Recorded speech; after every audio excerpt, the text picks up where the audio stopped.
timeout. Decide not to use it. Curry, way downtown. Bang!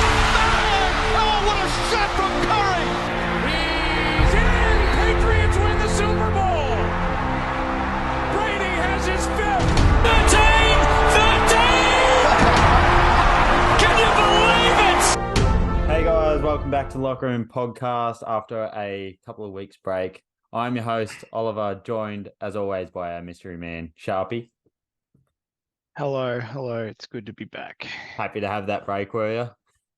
Yeah, 2 weeks away from you was good. Oh, well, I think you've had a bit more than 2 weeks away from me, but anyway, someone wanted to shout out on the podcast, so I'll give a shout out to Luke if he's actually listening. I doubt that he is, because he probably Luke. forgot about it. Anyway, we've missed a bit of action and the World Cup started, but I haven't done stuff for the World Cup. So all I know is Australia lost and our backup team with our mystery shirt co, Germany, lost. So we've had a shit start. Yeah, what are we doing? Yeah, so we'll put the World Cup on hold for now. You can see I've got a new backdrop. Yes, I've moved to the big smoke and I've got a Star Wars poster right there. Pretty goated, isn't it? And there's a Breaking Bad one behind it, but spin it that way. Anyway, let's get on to the action everyone wants. Obviously people listening on Spotify wouldn't have been able to see it. So let's start with, since we've had a big break, I just want to go over 2 contenders and 2 pretenders that we each have. So did you want to go first for your 2 contenders? I'll bounce off you. You go. Well, I think my first contender is the Cavs. We're doing basketball. Okay, I thought we were doing the World Cup. No, we're doing basketball. My bad. I probably should have clarified this with you before, but that's the thing. I'd like to hear your thoughts straight off your head rather than notes. So I'm going with the Cavs just because I thought they were going to struggle, to be honest, with the change in team. Like, yes, they got Donovan Mitchell, but the change in team, with last year, they obviously had 3 7-footers, and now this year they're going to a more conventional lineup. And I know I've mentioned it earlier, but yeah, they're only like 12-6 or something. But the way that they're playing and the way that they're competing, I think they're a top 3, even though they're 3rd in the East currently. I think they're a top 3, top 4 contender. They don't go over the Bucks or Celtics, I don't think, just because you can't really put them past them. I guess, who have you got as your first contender in the NBA, not the World Cup? Um, I've sprung it upon you, so I do expect you to take a little bit. I can move on to my second one if you would like. wait, are we doing contender? Yeah. Yeah, contender first. Look, I can't really think about anyone else except the Cavs. I think I've always said the Cavs each time. Oh, you can agree with me. Yeah, I'll probably just agree with you and go with the Cavs. Yeah. Have you got a similar view to me on it, do you? Yeah, they're just a very fun team to watch as well. And I just find it it's interesting. Like, one night Garland will go for 30, Donovan Mitchell will have 15, and then next night vice versa. And it doesn't matter who scores as long as one of them scores. And it's kind of like what Brooklyn want with KD and Kyrie, but that's just completely different shithouse. But Evan Mobley hasn't been as great as I thought he would be this year, but he doesn't have to be. He's doing his role perfectly. He's not having to be like that. Like Scotty Barnes is trying to take on a lot of the Raptors right now with Siakam out, which is good and bad. But yeah, you don't see Mobley having to do that, and he plays his role perfectly. For my second contender, I really struggled with this one, but do I go the Kings? No. I was going to go the Nuggets because I've always said the Pelicans, but the Nuggets somehow are still second in the West. But that's how tight it is. They're second in the West with 11-7 record, which isn't overly great. But if they continue, Jokic has just come back, if they can continue to keep those 3 relatively together, I think that team's just once they build chemistry, like today, Bruce Brown had a triple-double, I'm pretty sure, against the Thunder. Yes, we'll touch on them later. But Bruce Brown, Aaron Gordon's the most inconsistent player in basketball. When he plays well, like he can play defense without playing well on offense, but when he plays well on offense, that team is very scary. That's just my thoughts, but I've always loved Denver. In saying that, my next team that I'm going to pick is going to be pretty hard for me. But what are your thoughts on your second contender? I've gone with the Celtics. Mainly just because Jason Tatum is playing really well. I know Browd's played well also, but I mean, he's averaging 30 points a game, man. Like that's really special. I know a lot of people average 30 points sometimes, but they're bouncing back well, and I can possibly see them being in the finals. Yeah, I hope they are. I don't want them to win it because being a Knicks fan, you don't want the Celtics to win. So yeah, in saying that, I would like the Bucks in there because I got the bet on them. But the Bucks are just. I don't want to talk about the Bucks right now because of what happened today. Anyway, move on to our two pretenders. Now, this really hurts me to do it, but they probably weren't even a proper contender anyway. But the Mavs are my first pretenders because it just looks so difficult. Like Doncic is he's a heliocentric, I think I was saying it right, player where he's always got to have the ball in his hands to do his stuff. But they've just got they can still build around him have a half decent player. Like they got Christian Wood off the bench. They got Dinwiddie off the bench. Yeah, they're two good bench players. Like Wood had 26 today, I'm pretty sure. And they still got beaten by 12 or whatever. Yes, by the Celtics. But Doncic had like a 42 points, 9 rebound. I think it was 9 assists or something. And they still lost by that much. Like he needs some sort of help. And I know it's difficult to give him help because you don't know what type of help are you going to give him. You can't give him a superstar big man because, well, the only one that would probably fit with him is, I wouldn't say he's a superstar, but DeAndre Ayton, because Ayton doesn't need the ball in his hands a lot. He can just pick and roll. But it's hard to see the Mavs because they're not great defensively, but they're elite on offense usually. But I think they're my pretenders. I could have gone a few other ways, but I've got another one up my sleeve. But who are your first pretenders? Miami. Cop that, Lockie. You can probably hear me. I don't know if he's home. Would have said it even if he was here. I mean, 8-11, that's pretty bad. They have had injuries. I know that, but for a team that's got a lot of good talent on that roster, not a lot, but that's got talent on that roster, they should be doing better. Yeah. And what's his name? Tyler Hero. They've finally opened trade talks with Duncan Robinson, but I feel like his trade value's just gone rock bottom.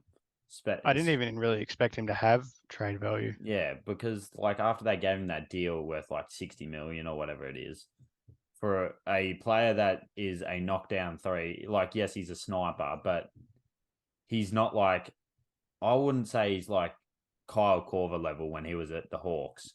That, like, I watched a clip the other day, that's why it rings a bell, of him doing that heat check where he just hit 4 threes in a row. Like, Kyle Korver was consistent. You'd be able to play him 30 minutes a game. Duncan Robinson, you'd be lucky to play 15, 20 minutes at best. You wouldn't be playing him that much on a contending team. So if you're going to trade him, it would have to be to a shit team. And what shit team's going to want him for that contract? No, not OKC.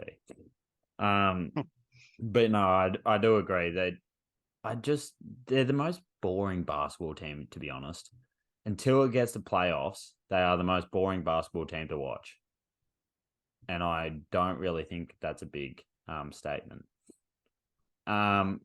I want you to go with your second pretender because I'm trying to toss up between two, and if you pick one, then I'm just gonna go with the other. So, do you want to give us your second?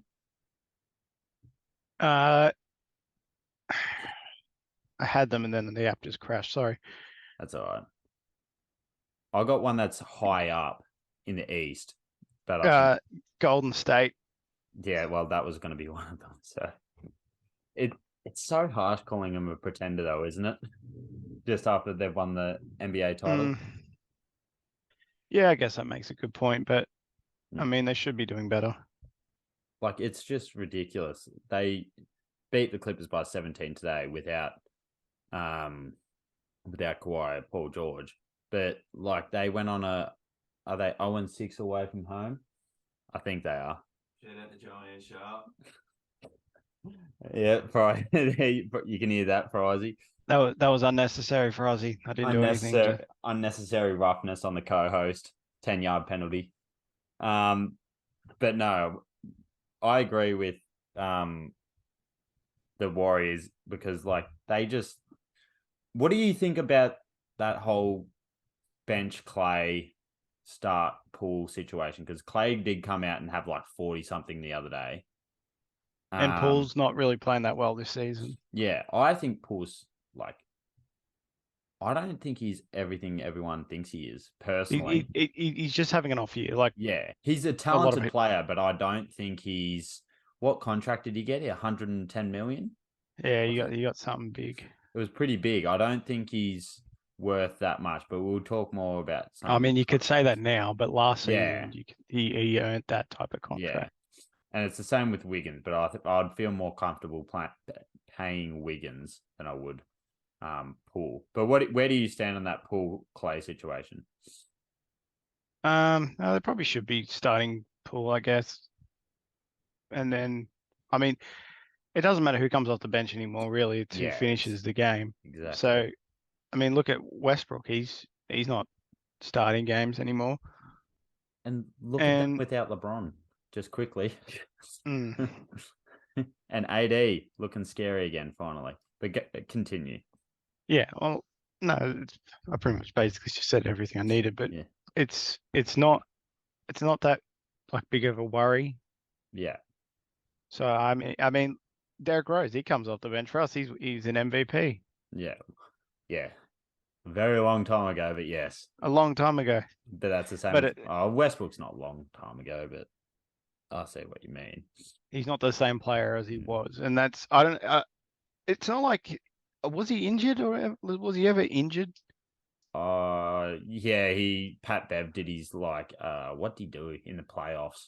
The year that we were actually probably was the year that we could win it all, and Pat Bev took out his knee and just I can't remember what it was. I don't know if he ever declined ability. I don't know if it was more just his confidence declined. Yeah. That's but no, I think if Jordan Poole's like content with being a sixth, like coming off the bench and doing his role, I think leave it as is, because I feel like Clay would be probably the type of person that might take it personal, as MJ would say, to come off to be benched as no longer be a starter. But I think he'd probably understand though. I mean, he's been injured he was injured for a long time. It was a next man up situation, and that's what happens. I think start Clay, and then if you really want to change it up, bring Poole on in the first 3 minutes, and then just run Clay with the second unit when the first unit's done. But that's my personal opinion. My pretender team it's a bit difficult because they're fourth in the East currently. It's the Atlanta Hawks. You probably like that. They're obviously playing well, and I love DeJounte Murray. Like he's put up some of the defensive games that he's played this year. He looks like he's a lot better on offense this year. Obviously, it was okay last year with the Spurs, but with more space and everything next to Trey, he actually looks a lot better. But in saying that, did you hit record? Yeah. Okay, good. I just didn't remember. Maybe had a heart attack. I'm not a big fan of John Collins. I think he's very overpaid for what he's doing now. he was a talent, but I don't know what's happened to him. I don't know if there's been a falling out or if they just don't want to run any offense through him. But he looks like half the player that he was. I saw something this morning that apparently they were going to trade John Collins for Larry Markkinen at the start of the season. That would be, looking at it now, that would be an amazing trade. It would have been very easy as well. Yeah. Then they would have got off his salary as well. That would have been, that would have been great. But I just think when it comes to playoffs, I don't see that Hawks team doing much. If they come up against any half-decent team obviously they're going to have to. But I think when it gets to crunch time, they'll probably go 6 or 7 seed, and I don't really see them making it out of the first round.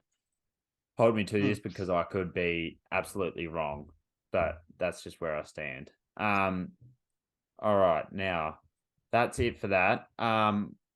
We'll touch quickly on the Ben Simmons return to Philly, which was a bit of it was a bit of a shit show for the Nets fans, and for Simmons fans. I wouldn't class myself as a Simmons fan. I just want to see him be good and play well. I won't lie. Like, I didn't watch the whole game. I watched parts of it. And I saw all the introductions and stuff. I honestly thought the crowd would be a bit louder. Like, I remember when KD came back to OKC, that was a fucking shit show. Like, it just Porzingis gets booed louder still. Yeah. Like, I thought stuff would get thrown at him, to be honest, knowing the way Philly fans are. I thought they were going to throw shit at him. It didn't even sound that loud. Now, whether it was because Embiid wasn't playing, but it still would have sold out the house, I'm sure, Ben Simmons coming home. What are your thoughts on that whole situation, though? Because he did play pretty well. He had like 11, 7, and 11 with a good defensive stats. But they lost. Yeah, Joe Harris shot like ass. Yeah, he needs to get back to old Joe Harris. Yeah, Cavs Joe Harris. That's the title-winning Joe Harris. Oh my god. Anyway, continue. Yeah, they just sucked. Do you see Philly? I mean, not Philly. Sorry. Do you see Nets actually figuring it out? I mean, they've had 3 goes at it. If they don't figure it out this time, yeah. Yeah, I mean, I don't think Simmons is the one to trade, though. He's probably the fall guy. Yeah, but I don't think he's the guy that wants to go. I think there's another guy in that locker room. 2 guys. I don't think Kyrie wants to go. Yeah, it would just be KD, probably. Yeah. And seeing what he said about OKC, he might want to head home. Did you see that clip? No, I did not. Oh, he was talking about Shea, Giddey, and the coaching and all that, saying how well they're going with the coaching and everything like that, and just seeing them ball out. And I'm like, and he loves Chet, so. Yeah, how well he played this season. Yeah, it's been awesome. I know he's fucking killing it. But no, hasn't lost the game. I think Simmons is starting to actually. You can see that he's getting better. He had that 20-point game the other day, and he's getting his defensive stats up now. He's getting 3 steals, 2 blocks, so on and so forth. I think that the second half of the year will be, obviously, it's where it's going to be important for him. But I think if he can just string 5 or 10 games along with consistent double-digit points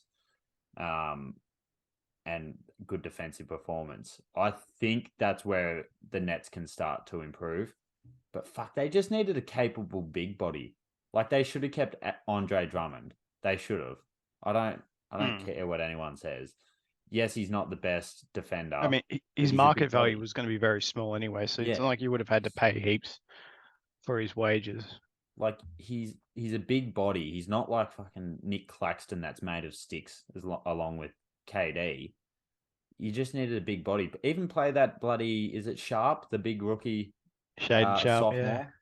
No, not the rookie. Dayron. Is it Dayron? Is it Dayron? I think it's Dayron. I think it's Dayron as well. Yeah. That's dumb for me. I should have known I that. know. I haven't watched I thought you basketball were in a being a long time. smart ass. No, But, I haven't watched basketball in ages.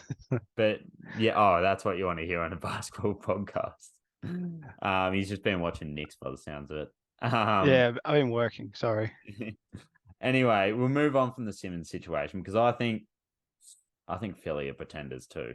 I think Embiid is anyway. That's a whole nother debate. I just want your quick views on the tank. Now, one, is it going the way you expected? Well, first of all, we'll go with that because I've got a comment on. I've got a couple of comments on this. I'll let you go first. Is it going the way you the teams at the bottom, the ones that you expected to be at the bottom, and do you think that they're going to stay there? So you got the Rockets last and Pistons last, and then you got Lakers, Spurs, and Charlotte, Orlando. Yeah, they're pretty much they're the teams you'd expect. I think, OKC not being there is probably a bit sad, very. Yeah, well, for your stand, I don't really care. Oh well, I mean, I don't want you to get Wembanyama. Oh, well, you want the Pelicans to get him from the Lakers? Yeah. What? Anyway, it might be because I'm a salty OKC fan and we're not down there right just yet, but Beating us doesn't help. Yeah, I know, but then you beat us, so thankfully it evens out. But no, it might be because I'm salty, but like when everyone talks about the tank, the first team they go to is OKC because yes, they've got the draft picks, but they're like, oh, they've been shit for years, blah blah blah. OKC's been in the playoffs more recently than Detroit. Detroit's had like the number 1 pick, and I can't remember the other picks that they've got, but they've had like a lot of lottery picks in the last like 6 years. Their tank's gone on for nearly not twice as long, but a couple years longer. Yet OKC still gets judged. And they've got some great players in that team, like Kevin Knox and Nerlens Noel. And Alec Burks finally winning and them a game. Marvin Bagley. And they let go of Kemba. Like they didn't have to do that. What are you doing? Yeah. They're a bunch of cowards. That's what the Pistons are. Pistons fans out there, I hate you. I just don't like you. Yeah. But we'll move on from the tank and we'll move on to a debate. Not a debate, but I just want your thoughts. I want to go to you first before I have what I have to say.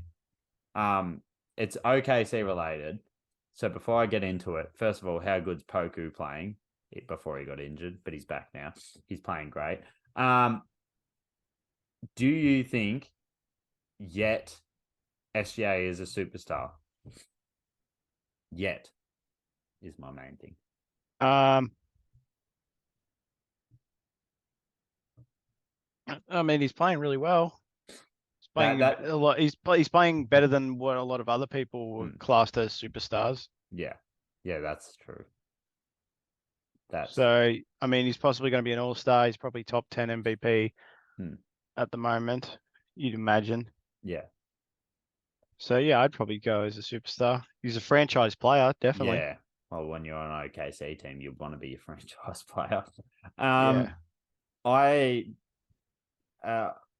could go say that he's a superstar. I'm not going to, just because I feel like I don't even consider, to be honest, I don't consider Lillard to be a superstar right now, only because he's come back from injury. Whether I don't know how the whole thing works with labels. Like, do you still consider Klay Thompson a superstar? Probably not. But it's just that they have been in the past. But he's playing better than the likes of them. But I guess I'm just hesitant because he hasn't kept it up for half a season yet. Like, obviously, he's probably going to be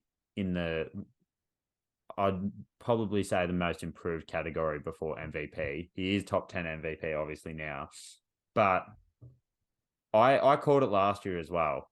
I'm going to find that clip where I said he's similar to Jar. Obviously, he wasn't at the same level as Jar last year, but he's similar to Jar when he's healthy, with finishing around the rim, and playing on offense, being a slithery finisher. I'm going to find that clip because it was a long time ago, and I feel like I've got ahead of the curve. But I'm surprised you went with it that he's a superstar. I didn't think you would agree with that. I thought I feel like superstars are very league of its own sort of thing. Like I still don't class Donovan Mitchell as a superstar, and I'd say they're close to each other. I don't know if you would agree with that. Do you? Yeah, that's actually a good point. Yeah, I'd probably say that it's similar to the same level. Yeah. SGA might be a tiny bit better defensively right now. But yeah, I think that they're on the same level where if they keep it up a bit longer, Donovan Mitchell's been at that level for a bit longer, but if they keep it up, then they can go into the superstar level. But I feel like the team that SGA's got around him is better suited for him to become a superstar before Donovan Mitchell, because Donovan Mitchell's in a team with a lot of star players. I feel like it might make it a bit harder for him. In saying that, if they win a championship, I feel like you could probably class him as a superstar. Anyway, that's enough OKC talk. I just wanted to get your thoughts on SGA, get someone's thoughts on the OKC situation, because we haven't talked about him since, well, all this season, really. At the last 2 weeks is when he's gone off and we haven't done the podcast. I want to move on to your team now before we go to the last thing for today. I've got a few questions. Now, I don't know if you've seen, like you said, you haven't been able to see a lot of games lately, but with the Knicks, I've seen some of the lineups, I've seen Hartenstein start over Mitchell Robinson, and I don't know if that's been a permanent thing or not. He's injured. Mitchell Robinson, he's come back from injury. Oh, okay. And then he got injured again. Okay. So I guess when he does come back, do you see that as a permanent thing starting? Oh, not permanent, but do you see him for starting on the bench for a good 20-game stretch? Or do you see he might play 5 games off the bench and then come into the starting lineup? Because I really like Hartenstein, and I know you like Hartenstein too. But yeah, where do you stand on that? I mean, Jericho Sims has been coming in as well, and he's been playing. He's been doing nicely. In those minutes, and also sometimes they've gone to short, to sort of tall with Obi and Randall. That's been interesting, and I probably would like to see Hartenstein still start when Robinson comes back, if and when Robinson comes back. He's. I like his hustle more than anything. Yeah. I think he puts in a lot of effort to get rebounds, and which is what I'd like to see. So I would. I'm not saying Robinson never did that. It's just I like Hartenstein. I noticed it a lot more with Hartenstein. Now this might be a bit harder, and I guess do you have any opinion on why, or thoughts on why RJ hasn't been playing as well this year? Do you feel like it's just an off year, or has the offense changed? Is it not going through him as much? Like, apparently he was crook for a long period of time. Well, that probably doesn't help. Not post COVID, is it like long COVID or something, or is it? I don't know. Apparently, I just saw that apparently he was just crook. And he was still playing through it. Yeah. That probably doesn't help. Because, his jump shot was pretty crook. He's been pretty disappointing. Like, Randall's always that what you're expecting from Randall. And that's inconsistency. But Barrett looked like he was on that upward curve last year. And then at the start of this year, he just hasn't. He's done a bit.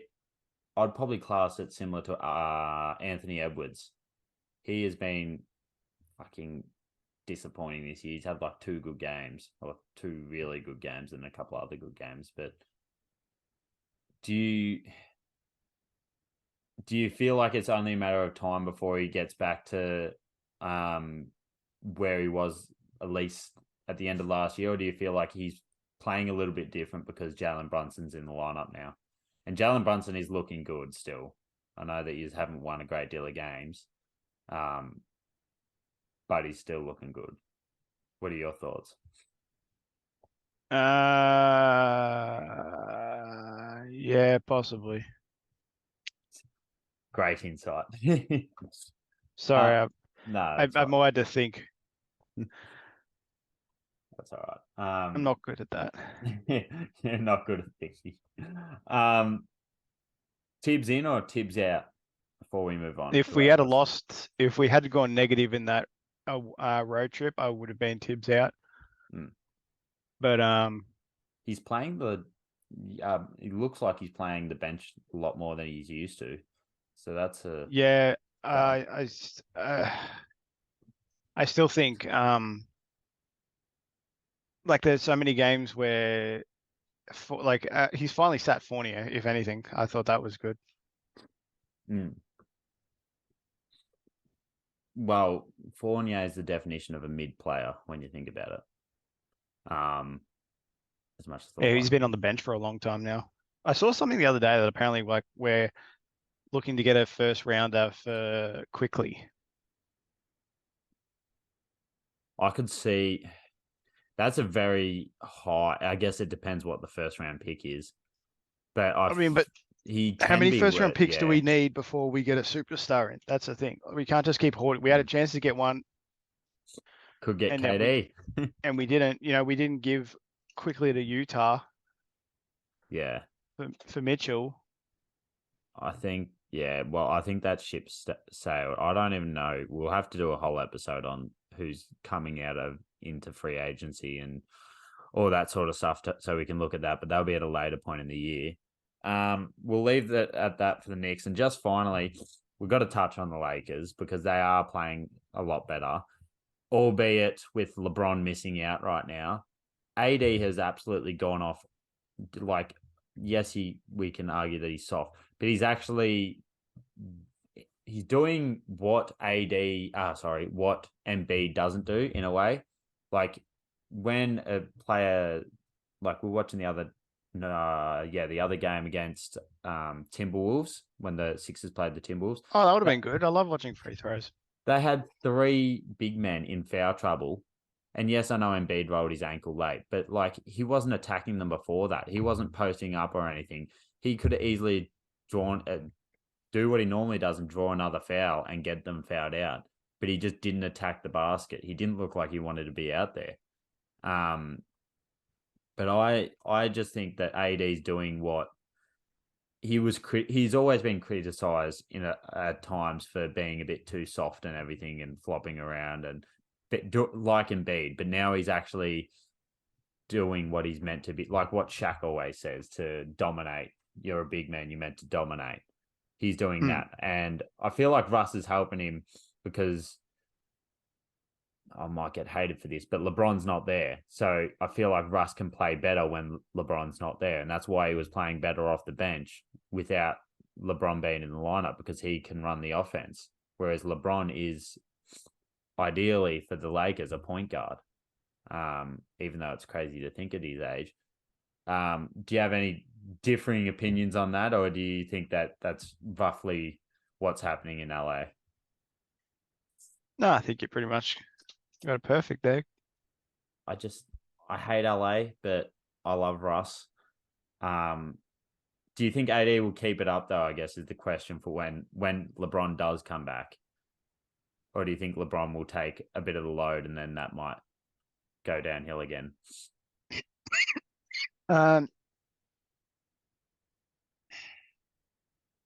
Yeah, maybe. I think LeBron. I mean, obviously the teams are just going to keep giving it to LeBron anyway. So, they're just going to keep giving it to LeBron anyway because it's LeBron. But I mean, they need to stop. Pardon? Yeah, and you can't. Yeah, that's the thing. If you got AD and Westbrook doing this right now, there's never going to be LeBron slander about it, and there probably shouldn't be. But I think it just needs to be looked at. Like if LeBron comes back and they start losing games again, I'm not going to say that he's a losing player, but you have to look at that and say, well, why are they losing with LeBron in the lineup? He's taken too much of the ball. Maybe it's not a Doncic situation, but it's just a whole lot of opinions around the Lakers. I don't mind Darwin, but who knows? I still think they're going to be dog shit this year. Do you have them making the playoffs before we go? No. No, I've making the play-in. Don't think they'll win though. I think we'll leave it there. So that's our first one in 2 weeks. It was a bit rough around the edges, but we'll work on it. Yeah, I need to start watching basketball again. Yeah, I need to start planning myself more again. I don't even think I've finished my room or anything. So and there's a bit going on. So yeah, thanks for joining us, Sharpy. Too easy. And we'll see you next week. Bye. Hi, Leah.